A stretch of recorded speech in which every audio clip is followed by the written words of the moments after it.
ये आकाशवाणी है। कार्यक्रम कंट्रीवाइड में प्रस्तुत है G20 वैश्विक खाद्य नियामक सम्मेलन, खाद्य सुरक्षा और नियामक से जुड़े बिंदुओं पर चर्चा।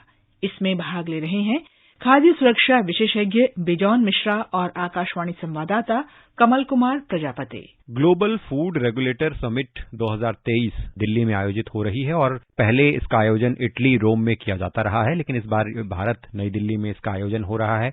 ये शिखर सम्मेलन कई मायनों में खास है क्योंकि इस शिखर सम्मेलन में जो विश्व स्तर पर फूड सेफ्टी और रेगुलेशन को लेकर चुनौतियां हैं, उसके समाधान की ओर कुछ नतीजे निकालने की कोशिश की जाएगी। जो नियामक हैं और जो गुणवत्ता या सुरक्षा से जुड़े हुए मामले हैं, उस मामले में संगठित होकर देश की राष्ट्रीय और अंतर्राष्ट्रीय स्तर की संस्थाएं इकट्ठी हुई हैं, तो इन मुद्दों पर विचार विमर्श होगा। और भारत में स्वास्थ्य और परिवार कल्याण मंत्रालय के तत्वाधान में food safety and standard authority of India की ओर से 20 और 21 जुलाई को इस सम्मेलन का आयोजन किया जा रहा है। तो आज इस सम्मेलन पर बात करते हुए हम विश्व स्तर पर जो फूड सेफ्टी और रेगुलेशन को लेकर मुद्दे हैं, उस पर हम कार्यक्रम में चर्चा कर रहे हैं। हमारे साथ जुड़े हैं food safety standard authority of India के फॉर्मर मेंबर बिजॉन कुमार मिश्रा। स्वागत है आपका कार्यक्रम में। नमस्कार कमल जी। जी। तो सबसे पहला सवाल तो हमारा यही कि G20 की भारत की अध्यक्षता है और ऐसे में विश्व स्तर की बहुत सी अर्थव्यवस्थाएं, बहुत से देश भारत में आकर कई वैश्विक मुद्दों पर चर्चा कर रहे हैं। इसी श्रृंखला में ये ग्लोबल फूड रेगुलेटर समिट भी है, जिसमें कि विश्व स्तर पर जो खाद्य सुरक्षा को लेकर और खाद्य नियामक यानी हम जिसे फूड रेगुलेशन कहते हैं, उसको लेकर काफी चर्चाएं हो रही हैं इन 2 दिनों में, आज और कल। क्यों अहम आप कहेंगे आज के दौर के हिसाब से इस शिखर सम्मेलन को?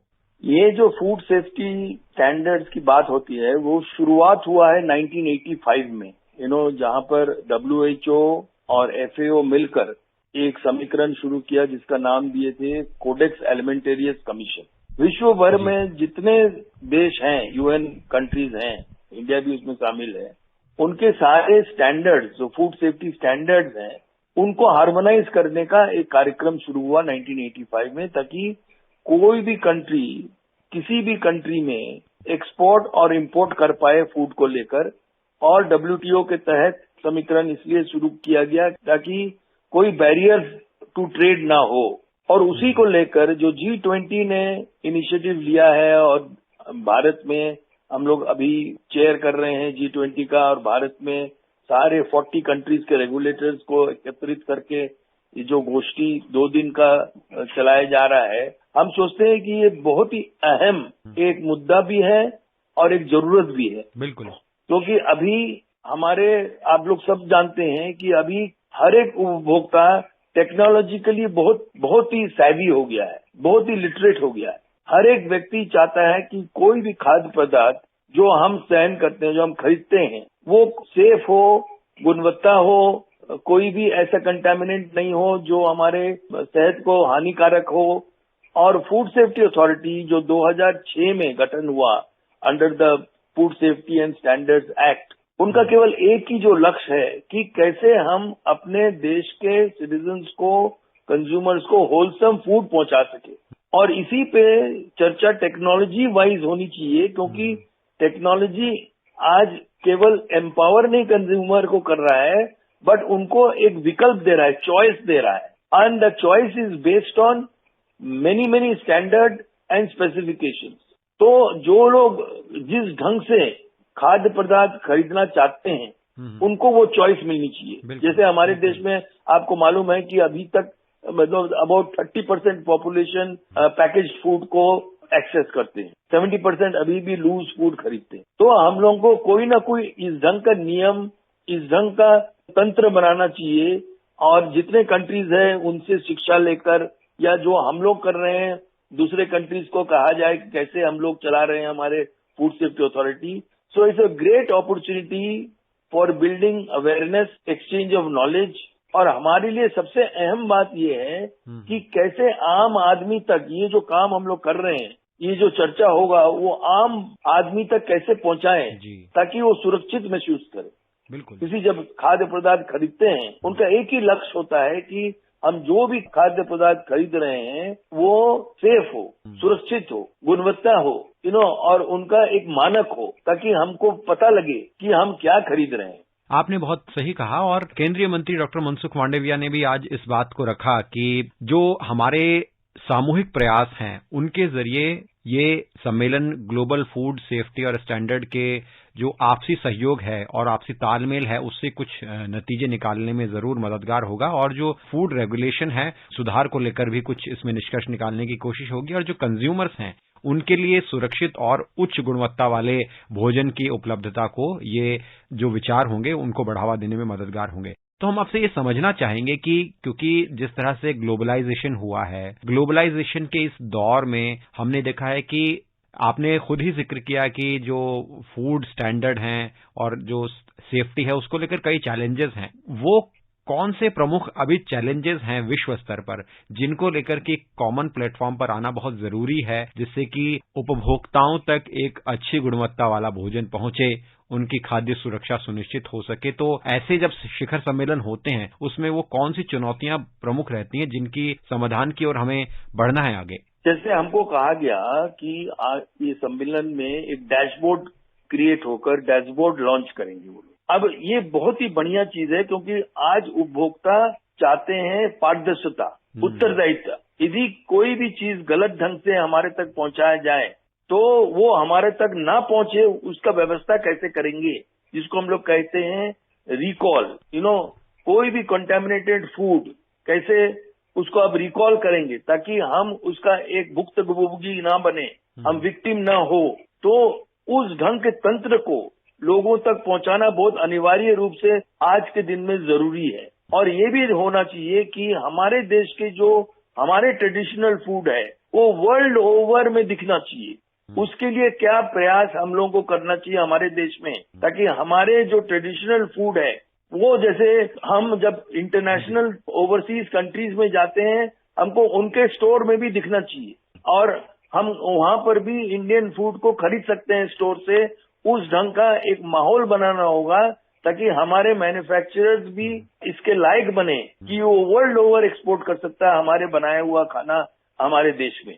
और ताकि हमारे फार्मर्स को एक अपॉर्चुनिटी मिले कि वो ज्यादा से ज्यादा हार्वेस्ट ग्रो करें, अच्छे से अच्छा रकम उनको मिले, उनको एक अच्छा रिटर्न मिले अपने मेहनत का, और वर्ल्ड भर में उनका खाद्य पदार्थ लोगों तक पहुंचे प्रोसेस्ड मैनर से, ताकि वो प्रिजर्वेटिव्स जो यूज हो रहा है या जो भी इंग्रेडिएंट्स यूज हो रहा है सेल्फ लाइफ को बढ़ाने के लिए, वो मतलब सेहत के लिए हानिकारक ना हो और उसका मात्रा सही होना चाहिए। इसलिए मानक बनाना बहुत जरूरी है और क्वालिटी स्टैंडर्ड को मेंटेन करना बहुत जरूरी है। तो पारदर्शिता और उत्तरदायित्व ये दोनों चीज है जो लोग चाहते हैं। आज हमको घर बैठे ये पता लगना चाहिए कि मेरा खाना जहाँ बन रहा है हमको वो किचन दिखे। जैसे हमारे घर पे जब खाना बनता है हम अपने सामने देखता है कि हमारे किचन कैसे साफ सफाई है, कैसे हमारे जो लोग खाना बना रहे हैं वो लोग किस ढंग से बना रहे हैं, ये हमको दिखता है। तो इसलिए हमको घर का बनाया हुआ खाना सुरक्षित महसूस होता है। लेकिन कई बार अभी जो बदलाव आ रहा है कल्चर में, हम घर पे नहीं बना पाते हैं, हमारे पास समय नहीं है, समय की कमी है, दोनों हस्बैंड वाइफ नौकरी कर रहे हैं, तो हम लोग को पैकेज्ड फूड अनिवार्य रूप से लेना पड़ता है। लेकिन जब हम लेते हैं तो हम किसको लें और किसको न लें ये जानकारी लोगों तक पहुंचाना बहुत जरूरी है, उसका जागरूकता लाना बहुत जरूरी है। इसलिए हम ऑलवेज कहते हैं कि अवेयरनेस लाना एक बहुत ही इम्पोर्टेंट डायमेंशन है फूड सेफ्टी की तरफ। आपने बहुत सही बात कही कि जागरूकता बहुत आवश्यक है और खासतौर पर हम देखें इस सम्मेलन की ही एक पूरे ढांचे को, तो इसमें स्वास्थ्य परिवार कल्याण मंत्रालय शामिल है, WHO जैसी बड़ी संस्था शामिल है, दूसरी तरफ food safety standard authority of India और कृषि मंत्रालय जैसे मंत्रालय और संस्थाएं शामिल हैं। यानी राष्ट्रीय अंतर्राष्ट्रीय स्तर के बहुत सारे स्टेक होल्डर्स शामिल हैं, मंत्रालय शामिल हैं, स्वास्थ्य से जुड़ी संस्थाएं शामिल हैं। तो भोजन और जो खाद्य सुरक्षा है वो बहुत गहरे तौर पर हमारे स्वास्थ्य से जुड़ी है। इसीलिए शायद जितने पूरी दुनिया के रेगुलेटर्स हैं, जैसा कि आपने भी चर्चा की शुरुआत में कहा, उनका एक ही मकसद है कि स्वस्थ और गुणवत्तापूर्ण और साफ सुथरा सुरक्षित भोजन लोगों तक पहुंचे। लेकिन एक जो सबसे बड़ी चुनौती इसमें आती है मिश्रा जी की, हम देखते हैं कि अब पूरी दुनिया में, जैसे मैंने जिक्र किया था कि ग्लोबलाइजेशन के इस दौर में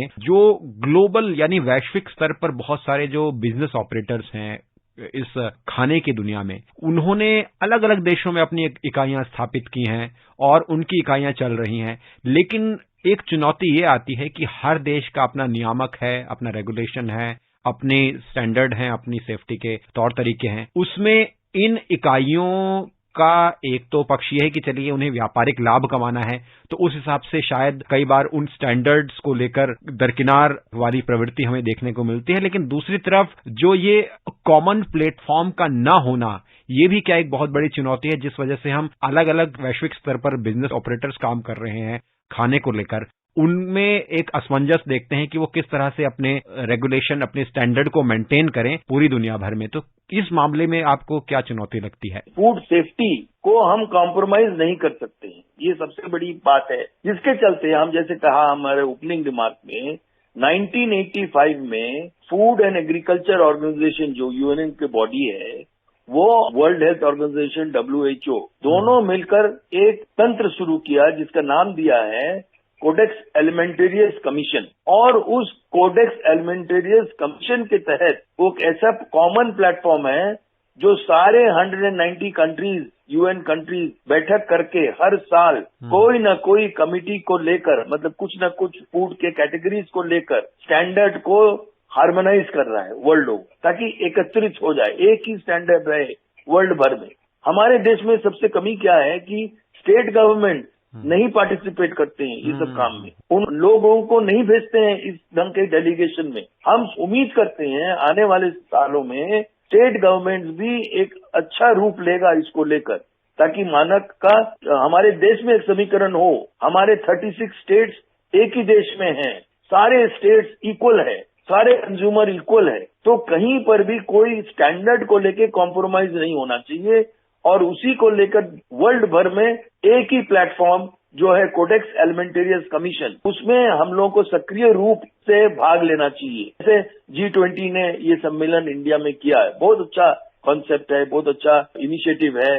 हम बधाई देना चाहता हूँ शेरपा को, हमारे अमिताभ कांत जी को और उनके सारे टीम को, कि वो फूड सेफ्टी को लेकर उसको इस ढंग से लाए हैं कि उसको हार्मोनाइज किया जाए अंडर G20 जी। और इस सम्मेलन में जैसा कि आपने कहा था कि कुछ महत्वपूर्ण इनिशिएटिव भी लिए जा रहे हैं, आपने एक डैशबोर्ड का जिक्र किया था, इसी तरह से एक कॉमन रेगुलेशन प्लेटफॉर्म भी लॉन्च हो रहा है और साथ में एक फूडोकोपिया, एक कॉम्प्रिहेंसिव कलेक्शन है जो फूड कैटेगरीज का, उसकी भी शुरुआत हो रही है। तो इस तरह से नए कदमों को शुरू करना कितना जरूरी है, और खासतौर पर आपने तकनीक का जिक्र किया था, आपसी बेस्ट प्रैक्टिसेस को साझा करने के लिए तकनीकी कितना बड़ा रोल इसमें निभा सकती है, जिससे कि हम एक कॉमन प्लेटफॉर्म पर आकर रेगुलेशंस और स्टैंडर्ड को कुछ सुधार करने की कोशिश कर सकें। We have the best of scientist, best of manufacturing unit, best of farming practices. हमारे यहाँ सारी चीज मॉडर्नाइज हो रहा है।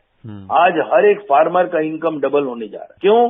क्योंकि हम लोग बेस्ट प्रैक्टिसेस अडॉप्ट कर रहे हैं। हम लोग ये कोशिश कर रहे हैं कि वेस्टेज कम हो जाए, प्रोसेस फूड पॉपुलर हो हमारे देश में भी, केवल डोमेस्टिक यूज के लिए नहीं, एक्सपोर्ट के लिए भी। और ये तब हो सकेगा जब हम लोग सब मिलकर एकजुट होकर एक ऐसा मिशन क्रिएट करेंगे कि no compromise on food quality and safety, but at the same time making food available at the most affordable price. और हम समझते हैं technology is the best provider, best enabler. Technology को हम लोग यूज करेंगे तो एक पारदर्शिता आएगा, एक अकाउंटेबिलिटी आएंगे, लोग में विश्वास पैदा होगा, और लोग कभी कभी अच्छे चीजों के लिए, अच्छे गुणवत्ता सामान के लिए थोड़ा कीमत ज्यादा भी हो तो देने के लिए तैयार है, मुस्कुरा कर दे। बहुत बहुत धन्यवाद आपका हमारे साथ कार्यक्रम में जुड़ने के लिए। बहुत बहुत धन्यवाद। अभी आप सुन रहे थे G20 वैश्विक खाद्य नियामक सम्मेलन, खाद्य सुरक्षा और नियामक से जुड़े बिंदुओं पर चर्चा। इसमें भाग ले रहे थे खाद्य सुरक्षा विशेषज्ञ बिजॉन मिश्रा और आकाशवाणी संवाददाता कमल कुमार प्रजापति। ये कार्यक्रम आकाशवाणी के समाचार सेवा प्रभाग द्वारा प्रस्तुत किया गया। इसे आप हमारे mobile app news on AIR और YouTube channel news on AIR official पर भी सुन सकते हैं। इस कार्यक्रम के संबंध में आप अपनी प्रतिक्रिया हमें ईमेल या व्हाट्सएप के माध्यम से भेज सकते हैं। ईमेल पता है airnsdtalks@gmail.com और व्हाट्सएप नंबर है 9289094044।